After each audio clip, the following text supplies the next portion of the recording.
Praise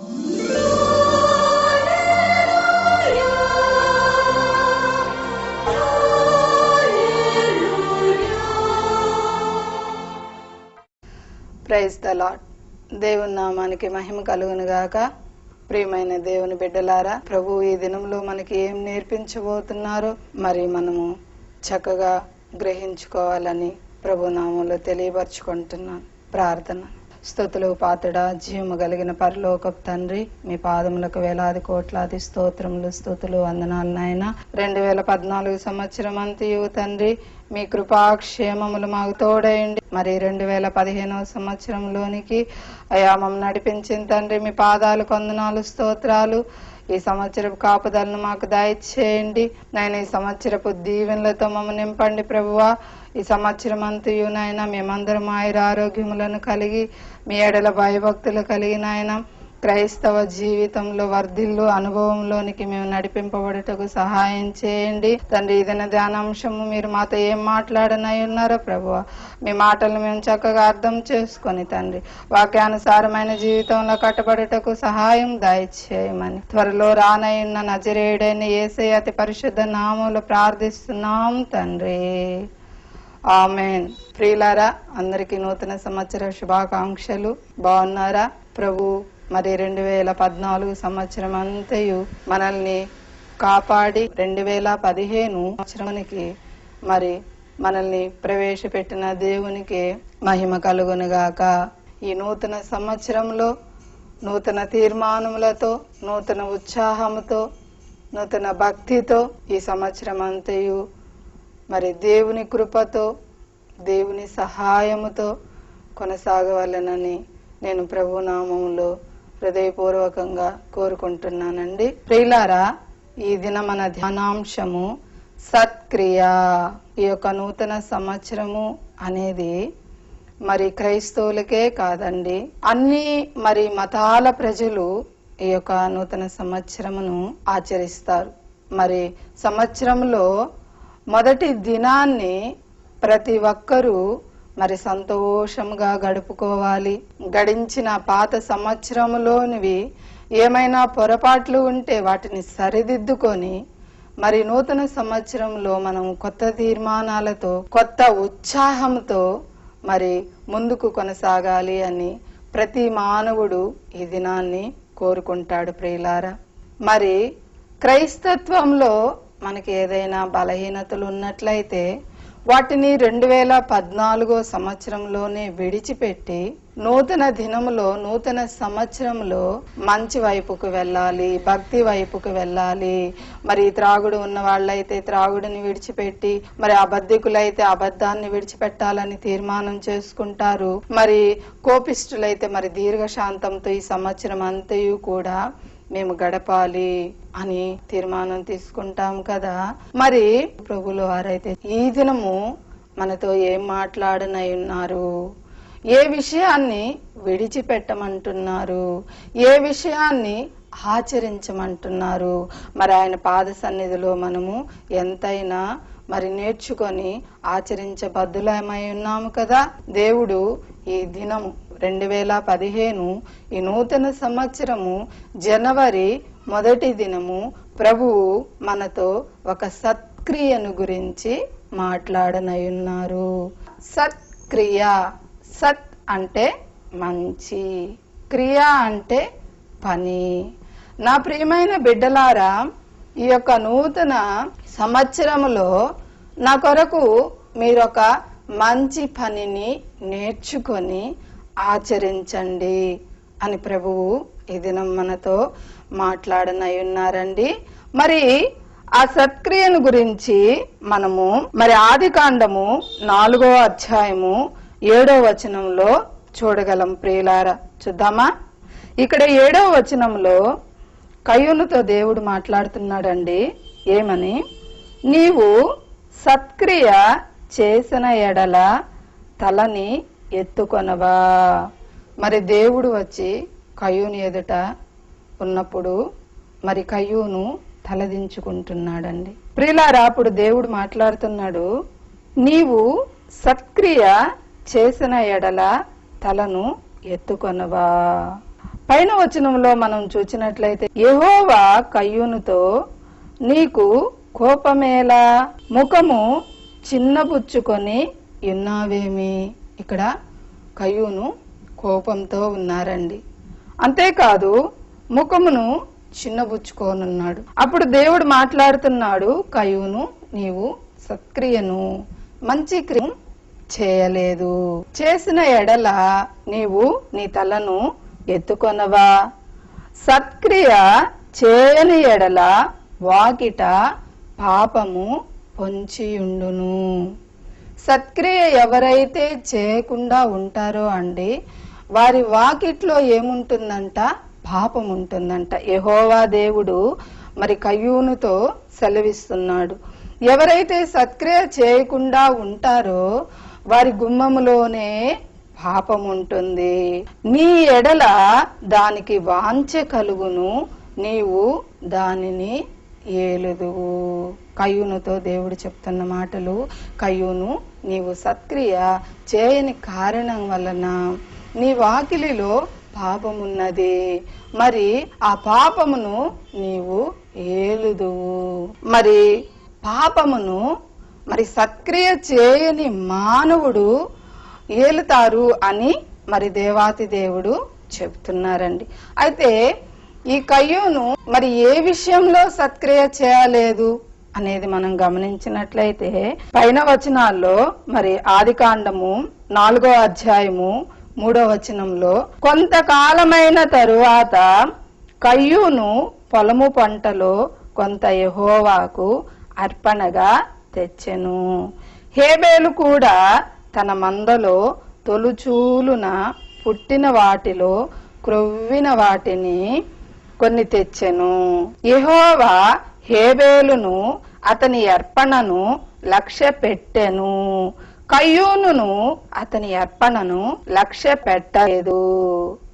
కాబట్టి కయ్యూను మిక్కిలి కోపం వచ్చి అతడు తన ముఖము చిన్నబుచ్చుకొనగా యెహోవా మాట్లాడుతున్నాడు ఈ మాటల్ని, సత్క్రియ చేయలేదు. ప్రియులారా, ఇక్కడ కయ్యూను తెస్తున్నాడు, హేబేలు తెస్తున్నాడు.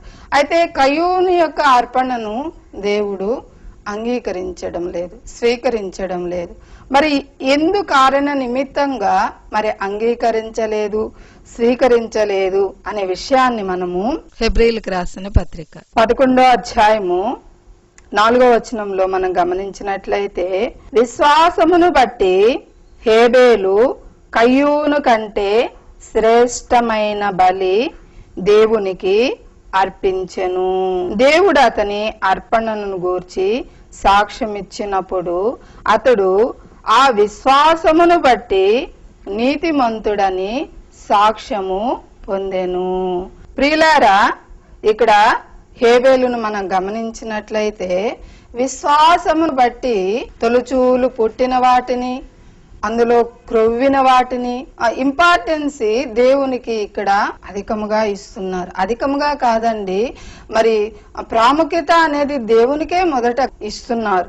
మరి కయ్యూను అయితే అలా కాకుండా ఏదో పంటలో కొంత దేవునికి ఇవ్వాలి, మరి అందులో నిర్లక్ష్యం ఉండొచ్చు, మరి అందులో వ్యతిరేకత ఉండొచ్చు, ఇష్టం లేని తనము ఉండొచ్చు.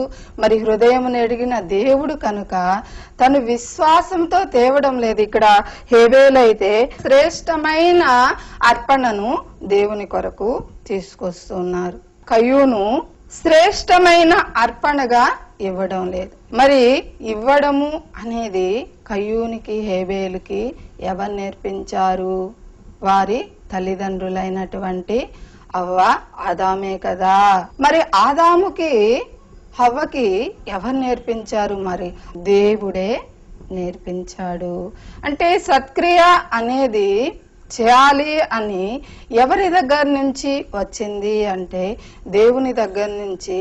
మరి ఆదాముకు రాగా మరి తల్లిదండ్రులు తమ బిడ్డలకి చెప్పిన ఎడల ఆ బిడ్డలు కయ్యూను హేబేలు కూడా మరి అది ఆచరిస్తున్నారు.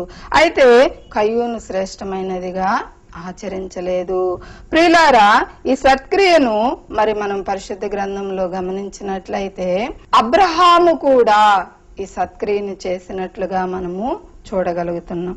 ఆదికాండము 14వ అధ్యాయము 18వ వచనంలో మనం గమనించినట్లయితే, అప్పుడు అతడు అన్నింటిలో ఇతనికి 10వ వంతు ఇచ్చెను. ఈ సత్క్రియను మరి అబ్రహాము కూడా మరి ఆచరించినట్లుగా మనము చూడగలుగుతున్నాం.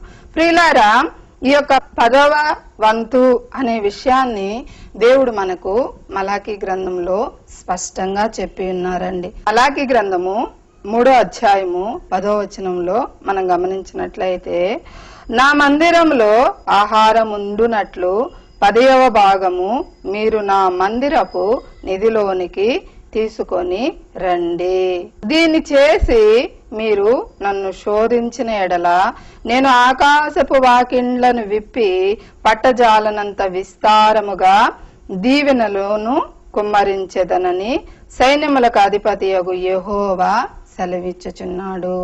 ఇక్కడ దేవుడు చెప్తున్నాడండి, 10వ వంతు నా మందిరంలోనికి మీరు తీసుకురండి. నా మందిరంలో ఆహారం ఉండులాగున. మరి సువార్త పరిచర్య జరగాలి అంటే మందిరంలో ఆహారం ఉండాలి. కనుక దేవుడు ఏం చెప్తున్నాడంటే 10వ వంతు తీసుకురండి, అలా ఇచ్చి మీరు నన్ను శోధించండి. ప్రియులారా, మరి శోధించే యొక్క అధికారము, స్వభావము ఎవరిది? సాతానుడిది కదా. సాతానుడిని ఏ విషయంలో కూడా మనము అనుసరించకూడదు, అది బైబిల్ గ్రంథం అంతయు చెప్తుంది. కానీ ఇక్కడ దేవుడు ఏం చెప్తున్నాడంటే, సాతాను యొక్క స్వభావమును కూడా నాకిచ్చి మీరు కలిగి ఉండండి. ఏ విషయంలో? నాకిచ్చి నన్ను శోధించే విషయంలో ఆ యొక్క స్వభావాన్ని కూడా అనుమతిస్తున్నాడు. అలా శోధించి నన్ను అడగండి, పర్వాలేదు, నేను మీకు ఆకాశపు వాకిళ్లు విప్పి. ప్రియులారా, ఇక్కడ దీవెనలను ఇస్తానంటున్నారు. చూడండి, మనం చేసేది ఒక్క కార్యమే, కానీ దేవుడు ఇక్కడ బహు కార్యాల గురించి చెప్తున్నాడు. దీవెనలను, అది ఆరోగ్యపరమైన దీవెనలు కావచ్చు, ఆర్థికపరమైన దీవెనలు కావచ్చు, మన బిడ్డలకి విద్యాపరమైన దీవెనలను కావచ్చు, మన బిడ్డలకి ఉద్యోగపరమైన దీవెనలను కావచ్చు, మన కుటుంబ రక్షణపరమైన దీవెనలను కావచ్చు. వాటన్నిటిని ఆయన ఎలా ఇస్తారంట? ఆకాశపు వాకిళ్లు విప్పి. ప్రియులారా, ఎవరైనా గుప్పిలి విప్పితే చాలా చిన్నదిగా వస్తుంది కదా, కానీ వాకిలి విప్పితే చాలా పెద్దది. అదే ఆకాశపు వాకిలి విప్పినప్పుడు అక్కడి నుంచి ఆ వాకిలి చాలా పెద్దదిగా ఉంటుంది. కనుక చాలా ఎక్కువ దీవెనలను ప్రభువు మనకి ఇస్తానని తెలియజేస్తున్నారు. ఇంకా దేవుడు ఏం చేస్తారంటే, క్రింద వచనంలో మనం గమనించినట్లయితే, ప్రియులారా, మీ పంటను తినివేయు పురుగులను నేను గద్దించేదను. పురుగులను గద్దిస్తానని చెప్తున్నారంటే, అప్పుడు పురుగులు లోబడతాయి దేవునికి. మానవులమైన మనము పురుగుల కంటే శ్రేష్టమైన వారలం కదా. అవి మీ భూమి పంటను నాశనం చేయవు. మీ ద్రాక్ష చెట్లు అకాల ఫలములను రాల్పక యుండునని. మరి ఆ రొట్టె ద్రాక్షారసం మానవుడికి ఆహారంగా చాలా ప్రాముఖ్యంగా దినాలలో పరిగణింపబడుతున్నది. కనుక మరి ఆ ద్రాక్ష పండ్లు అకాలంగా రాలిపోకుండా, అకాలంగా ఎలా రాలిపోతాయండి? మన మామిడి తోటలు ఉంటాయి కదా, మరి ఆ ఫలాలు బాగా అభివృద్ధిలోనికి వచ్చి ఉన్నప్పుడు మరి గాలులు, తుఫాన్లు వస్తాయి, అకాలంగా వస్తాయి. మామిడి పండ్లు బాగా మనకి అనుభవం కనుక మరి అవి ఎలా అయితే రాలిపోతాయో అలాగే ఈ యొక్క ద్రాక్ష పండ్లు కూడా అకాలంగా రాలిపోకుండా కాపాడుతానని దేవాతి దేవుడు సెలవిస్తున్నాడు. 10వ వంతు దేవునికి ఇవ్వడము. ప్రియులారా, దేవునికి ఇవ్వడము అనేది దేవుణ్ణి గణపరచడం అయి ఉంటుంది. ప్రియులారా, మనం దేవుణ్ణి ఎలా గణపరచగలమండి? ఒక శాలువా గప్పి గణపరచగలమా? ఆయన వాక్యమైన దేవుడు, వెలుగైన దేవుడు, ఆత్మైన దేవుడు. మరి ఒక శాలువా కప్పి ఆయన మనం గణపరచగలమా? గణపరచలేం. ఆయన చెప్పిన క్రియలను చేసినప్పుడు మనం ఆయన్ని గణపరచడము అవుతుంది. ప్రియులారా, మరి సామెతల గ్రంథము 3వ అధ్యాయము 9వ వచనంలో మనం గమనించినట్లయితే, నీ రాబడి అంతటిలో ప్రథమ ఫలమును నీ ఆస్తిలో భాగమును ఇచ్చి యెహోవాని ఘనపరచుము. ఇక్కడ నీ రాబడి అంతటిలో ప్రథమ ఫలమును. ఈ విషయమును హేబేలు ఆచరించాడు, సత్క్రియ చేశాడు. కయ్యూను ఆచరించలేదు, సత్క్రియ చేయలేదు. కనుకనే దేవుని ద్వారా శాపమును తెచ్చుకున్నాడు. పాపమును ఏలే స్వభావంలోనికి అతను వెళ్ళిపోయాడు. అయితే ఇలా ఇవ్వడము మనము ఎవరిని గణపరచడం అవుతుంది? దేవుని గణపరచడం అవుతుంది. ప్రియులారా, అప్పుడు దేవుడు ఏమని చెప్తున్నారు కింద వచనాల్లో అంటే, అలా నీవు నన్ను గణపరచిన ఎడల అప్పుడు నీ కొట్లలో ధాన్యము సమృద్ధిగా నుండును, నీ గానుగల నుండి క్రొత్త ద్రాక్షారసము పైకి పొరలి పారును. ప్రియులారా, ఎంత సమృద్ధి చూడండి. మన కొట్లలో ధాన్యం ప్రియులారా, ఆహారానికి లేక అలమటించే ప్రజలు ఎంతో మంది ఉన్నారు.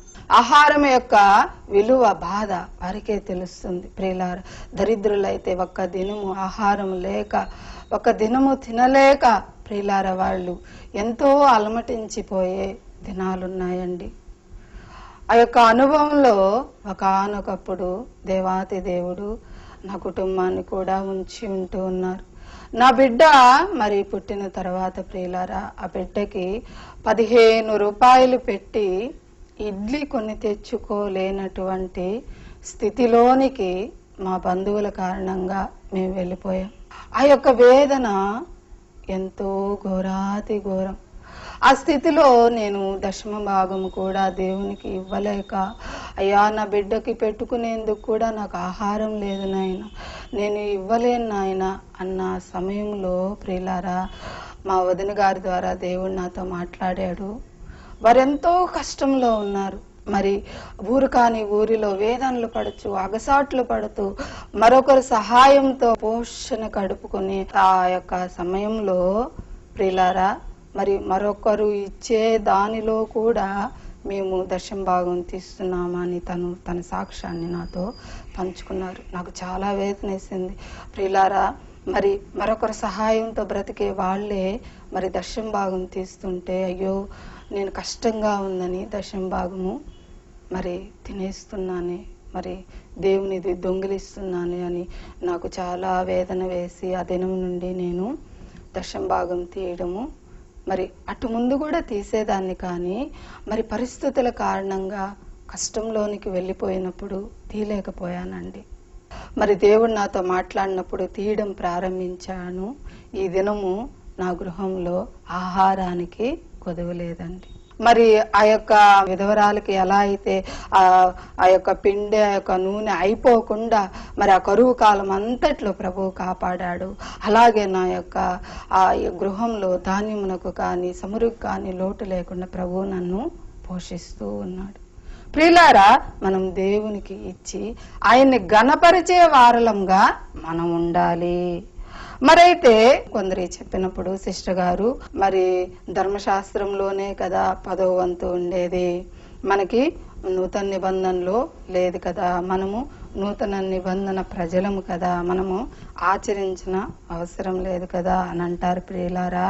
కానీ యేసు ప్రభుల వారైతే చెప్తున్నారు, ధర్మశాస్త్రమునైనను ప్రవక్తల వచనములైనను కొట్టివేయుటకు నేను రాలేదు, నెరవేర్చుటకే గాని కొట్టివేయుటకు నేను రాలేదని చెప్తున్నారండి. మనం లేఖనంలో పరిశీలిద్దాం. ప్రియులారా, మత్తయి సువార్త 5వ అధ్యాయం 17వ వచనం నుండి 19 వరకు మనము గమనించగలిగినట్లయితే, ధర్మశాస్త్రమునైనను ప్రవక్తల వచనములనైనను కొట్టివేయ వచ్చితనని తలంచుకోవద్దు, నెరవేర్చుటకే గాని కొట్టివేయుటకు నేను రాలేదు. ఆకాశమును భూమియు గతించిపోవుననే గాని ధర్మశాస్త్రమంతయు నెరవేరు వరకు దాని నుండి ఒక పొల్లు అయినను ఒక సున్నా అయినను తప్పిపోదని నిశ్చయముగా మీతో చెప్పుచున్నాను. యేసు ప్రభుల వారు చెబుతున్నటువంటి మాటలండి. ధర్మశాస్త్రమును కొట్టివేయడానికి నేను రాలేదు, ప్రవక్తల వచనాలను కొట్టివేయడానికి నేను రాలేదు. మరి ధర్మశాస్త్రం అంతయు నెరవేరు వరకు దానిలో ఒక పొల్లైనను ఒక సున్నా అయినను తప్పిపోదు. తప్పిపోకుండా ధర్మశాస్త్రం అంతయు నెరవేర్చబడాలి. ఆ నెరవేర్పునకే కదా ప్రభువుల వారు మరి వచ్చి ఉంటూ ఉన్నారు.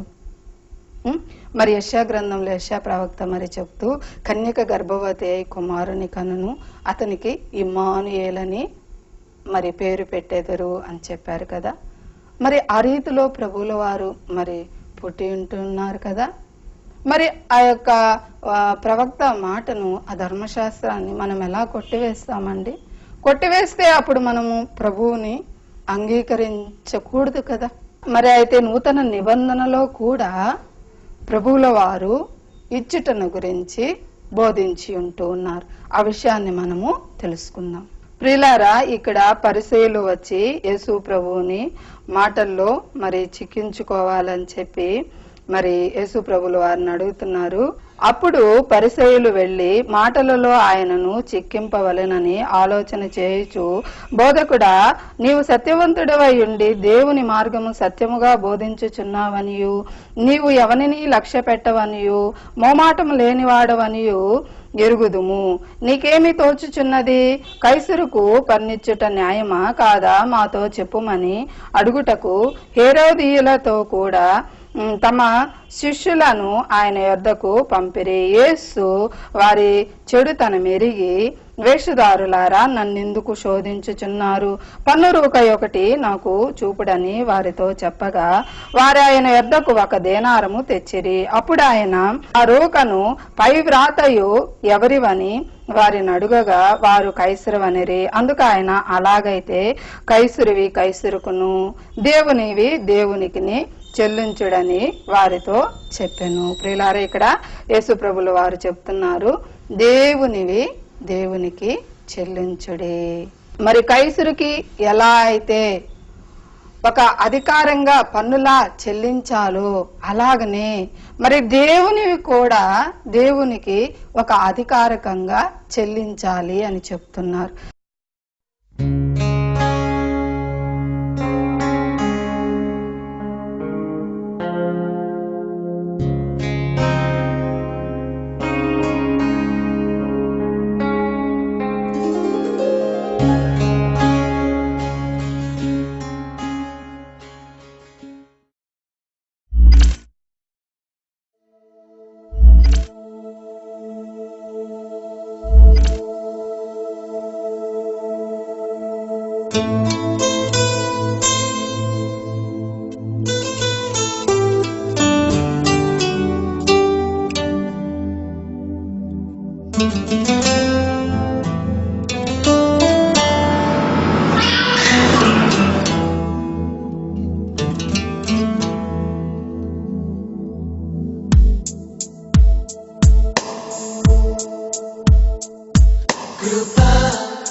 ప్రవక్తగా నన్ను నియమించావయ్యా, నా తల్లి గర్భము నందే ప్రతిష్ఠించావయ్యా.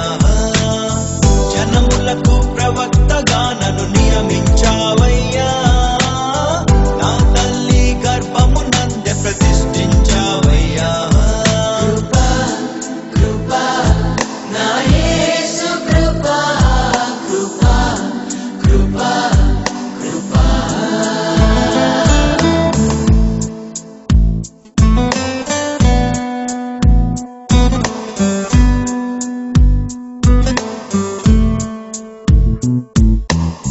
నాపై నువ్వు చూపిన ప్రేమ ఎంతో గొప్పదయా, కలలోనైనా నిన్ను మరువనిలేనయ్యా.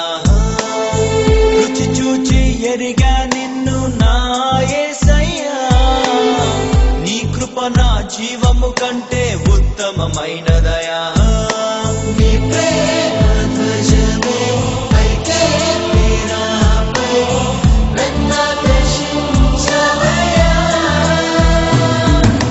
నువ్వే నన్ను పూజించలేను నా యేసునివయ్యా నా గుర్తింపంతా నీవే యేసయ్యా నా ప్రాణం సర్వం నీవే యేసయ్యా నేనేమయ్యుంటినో అందుకు కాదయ్యా నా క్రియలను బట్టి అసలే కాదయ్యా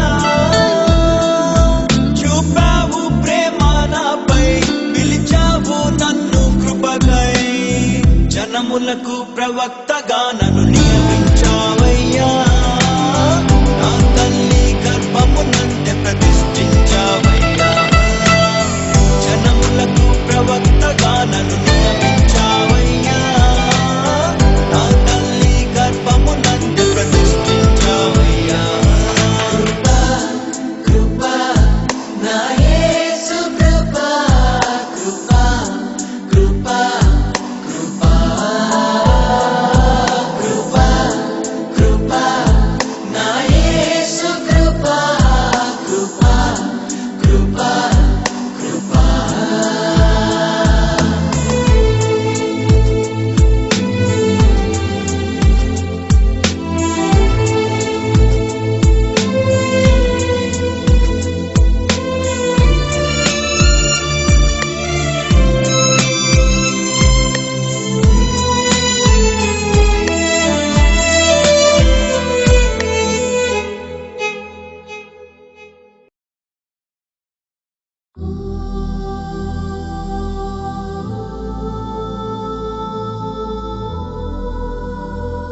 జయము కలిగిన మా ప్రియ పరలోకపు తండ్రి, అయ్యా సత్క్రియను గురించి ఈ సంవత్సరంలో మేము ఏ తీర్మానం తీసుకోవాలో తండ్రి, ఈ దినం మీరు ఈ సమయం అందు మాతో బాహాటంగా మాట్లాడినందుకు వందనాలు చెల్లించుకుంటున్నాను నాయన. విత్తబడిన ఈ వాక్యము తండ్రి నూరింతలుగా తండ్రి మాలో ఫలించి ధారాళమైన దీవెనలను నాయన మేము మెండుగా పొందుకునేందుకు అట్టి అనుభవంలోనికి మమ్మల్ని నడిపించమని త్వరలో రానాయన యేసయ్య పరిశుద్ధ నామములో ప్రార్థిస్తున్నాను తండ్రి, ఆమేన్. ప్రియులారా, మరి ప్రతి నెల 1, 2 గురువారము ఈ కార్యక్రమం వస్తుందండి. కార్యక్రమాన్ని చూసి ఆత్మీయ మేలు పొందుకోవాలని ప్రభు నామంలో నేను కోరుకుంటున్నాను. ప్రభువు మిమ్మల్ని ప్రేరేపించినట్లయితే ఈ యొక్క సేవా పరిచర్యలో మీరు కూడా పాలిభాగస్తులు కావాలని ప్రభు నామంలో నేను తెలియపరచుకుంటున్నాను. దేవుడు మిమ్మల్ని దీవించి ఆశీర్వదించిన గాక. ఆమేన్.